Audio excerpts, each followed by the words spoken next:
Yeah! Get up! What is up, everybody? Just trying to be a little cautious here as we exit the Roseville Galleria here in Roseville, California. Because when you're in highly concentrated areas with lots of cars, not paying attention, it is a recipe for disaster. And that's when you're in a car. So when you're on a motorcycle, you just got to be that much more careful. But guys, when you're in situations like this, it can really aggravate your anxiety. And I'm not just speaking about, you know, being in anxious situations or being in uncomfortable situations. I'm talking about actual anxiety, and it's something that for myself, who suffers from mild to, depending on the situation, severe anxiety, it's not a fun thing, and it's something that you've got to learn to live with. It's something that you have to learn to be comfortable with yourself in, because it's something that, for me, as a person who does a lot of stage work and acting and in front of large crowds, that for me is really the time where I can get out of that anxiety zone. I don't know why. I feel super comfortable on stage. It really makes me focus, and I've never had a panic attack or an anxiety attack on stage, thank goodness, and knock on wood. Fortunately, there's no wood around. If you're watching right now, knock on it for me. But it's something that in certain situations, it's like, it is, and you can tell right now that I'm having trouble with the words, because it's not something that I can control. Once I start having a panic attack, I'll find myself in situations after I've had a panic attack apologizing to people who might be involved. Typically it's only when I'm around family or close friends, and I don't know what it is about that, but I can usually get myself out of the situation or separate myself physically from the situation that's causing me when I feel a panic attack coming. When I'm at work, or you know, or just hanging out with friends. But there are certain things that I've learned that trigger them, and I try to steer clear of them. Sometimes they're unavoidable, so which is why, you know, still eventually or inevitably I will have a panic attack, and it's the most helpless thing that I can think of. Just thinking about it right now is giving me a little bit of anxiety just thinking about it. But actually, one of my favorite motovloggers, Dan the Fireman, talks about it, and talks about it in men specifically, with anxiety and depression also. And that's the other thing that I struggle a little bit with, is depression. And when you add those two together, it's a bad mix, because for me, having anxiety can be embarrassing, and also struggling with depression, it's not a great combination, because, you know, if I'm super embarrassed because of a panic attack or an anxiety attack, it makes me feel self-conscious, and it makes me feel embarrassed, and it could spiral out of control really easily. I've never been on meds for my anxiety or my depression, but I've had it my entire life, literally my entire life. I can remember having panic attacks as a kid, and you know, it's one of those things where growing up, it wasn't one of those things that you would diagnose commonly. At least I don't know of anyone that, you know, would be diagnosed with that. Even depression was handled really in not so great ways when I was growing up. But if you had depression or you had anxiety, people will call you crazy or head case, or, you know, there's a stigma on it, and it's terrible. I'm glad that we're getting past that now as a society. And I'm not just talking about in America. I don't think America is alone in stigmatizing mental illness or mental health problems. And again, it's one of those things, I don't like to call them problems because I think all of us struggle with mental health to a certain degree. It's not just those of us with anxiety and not just those of us with depression, but I didn't want to just talk about this video about it in general. I wanted to talk about how I handled it myself, and how I guess some of the tips that I use to try and control the best that I can my anxiety and my depression. And like I said, I know I'm not a science, I can't really take a scientific approach to this, but I know there's something about the chemistry in your body that throws, and the chemical imbalance in your body that throws you into these tailspins of depression and anxiety. And it's why my wife, every once in a while, she'll ask me if I want to go to the doctor, and I actually had a really bad experience, and this is kind of going off on a tangent, but not really. I had a really bad experience. I had not a nervous breakdown, but I had a real big problem with my depression when my wife was pregnant with our second daughter. And I wouldn't say I had suicidal tendencies, but I definitely had self-harm tendencies. I didn't always act upon them, and it would never really spiral out of control. But I went in to see the doctor about something else, and my wife was with me, and she mentioned to the doctor that, you know, that I've been struggling with depression. And I'm not going to knock the doctor, but this was obviously over 10 years ago, because my youngest daughter now is 11, almost 12 years old. So anyway, my wife tells the doctor that I've been struggling with depression, and he kind of paused, and this doctor kind of had some awkward bedside manner anyway, but he paused and he tells me, well, you're not thinking about killing yourself or anything, are you? And I kind of looked at him weird, and I said, well, no, I guess not. And my wife kind of looked at, my wife was just dumbfounded. She didn't even know what to say. But that was the end of it.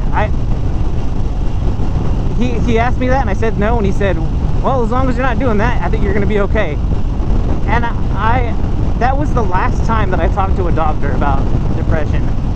And I think it goes to show that even in the medical field, mental health hasn't always, and maybe still isn't, handled the right way. And it's depressing, right, to think that happens and can happen, and obviously does happen, because it happened to me. So going back to what I was trying to say is, just for me trying to find ways to just for me, I wanted to give you all some of my tips for handling my depression without being medicated. And you know, I've heard great things about medications. I've heard bad things about medications that you could take for anxiety and for depression. And I'm not here to tell you yay or nay on any of those things. Let me just tell you what I do, and what helps me get through my depression and my anxiety.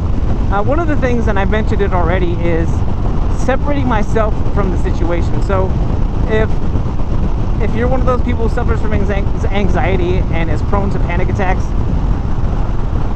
for me, if I can feel one coming, or I can feel the panic welling up inside me, I will physically separate myself from the situation. And sometimes that means, you know, if I'm at work, going home.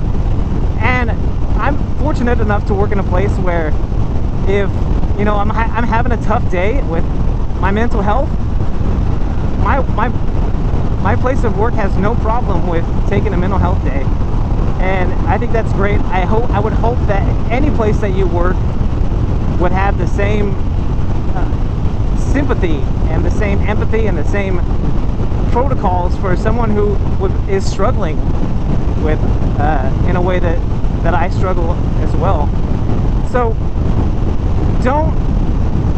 don't feel trapped. And that's another thing I think that when you have anxiety and you have depression, it's this hopelessness with depression and despair, and you feel like you can't get out. And a lot of the times what happens is you feel like the only way out is suicide. And I've had friends who committed suicide, and it's so tragic, especially knowing that I've been in situations too where my depression is getting the best of me, and it doesn't have to be that way. So other than physically removing yourself from the situation is really, really important for me, and something I would hope that all of us could do is to have a support system. Now, does that mean you have to find a support group?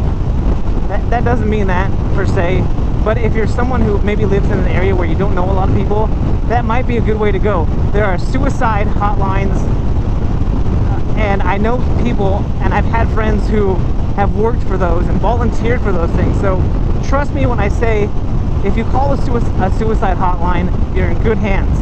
So I'm actually going to link a suicide hotline in the description, and also a place where you can go, a website that you can go to get help if you feel yourself in a situation where you might take your own life. Because really, again, there's no turning back, and a lot of the times if you wait too long, you feel like you're in a place where you can't turn back. And it's really, really, really, I mean, I cannot stress enough how serious mental health and mental health issues can be. I had a friend who was ready to take his life. He had a gun, and I had never at any time felt like I was in danger, even though he had a weapon. I did not feel in danger. I knew that the only person that was in danger was him. And fortunately, he worked it out. I'm not going to say what the situation was or what caused it, but we'll just say in general, he was having family issues with his own family, and he was able to work them out. And actually, we were really, really fortunate when I lived in that apartment complex with that gentleman. We had a neighbor who was a counselor, a guidance counselor at a school, but she had training, and it was amazing. She came and helped us because she knew what was going on. We actually sought her out. So anyway, that is why you need to have a support system, a support group. And lucky enough for my friend in that situation, he had us, and he had friends in his close vicinity that could help him out. So I guess just to recap, you gotta physically remove yourself from the situation. Do it. And the other thing is having a support system. The other thing is to try, and this is something that's really difficult, try and find out those things that trigger your anxiety, that trigger your depression. Sometimes what triggers your depression are the people that you choose to be around. And really the only way out of those situations sometimes is to sever ties with people who are not around with your best interest in mind. And that is very, very difficult to do. Again, that situation that I was talking about with my friend who was ready to take his own life, with his family, he had to separate himself from his family. Without actually like emancipating himself from his family, I think that's what the word is, emancipation. He chose not to see them anymore, have any contact with them. This was when cell phones were basically call only. Now that tells you how long ago this was, but you know, he had to make sure he didn't answer their phone calls. And you know, if that's what you got to do, even if it's family, sometimes it's really hard. That's one of the most difficult things to do when it's your family that's causing your that's triggering your depression and triggering your anxiety, is to sever ties. And sometimes if they're willing, maybe your family can recognize what it is that they're doing, and help the situation by either helping you by not contacting you, or actually going through group therapy or group counseling together. And that's definitely something I would suggest. I've never had to do that, but I know for a fact that friends of ours who were having problems and with depression and with their marriage, went to a counseling, and it definitely helps. There is no shame in getting counseling. Even the best, even those couples that you think have the least problems, they could be attending counseling. It's not knowing from first-hand experience, but from the advice from friends of ours, it's really, it helps get things out in the open, and it helps to have a mediator, someone who isn't going to take a side, someone who isn't going to, you know,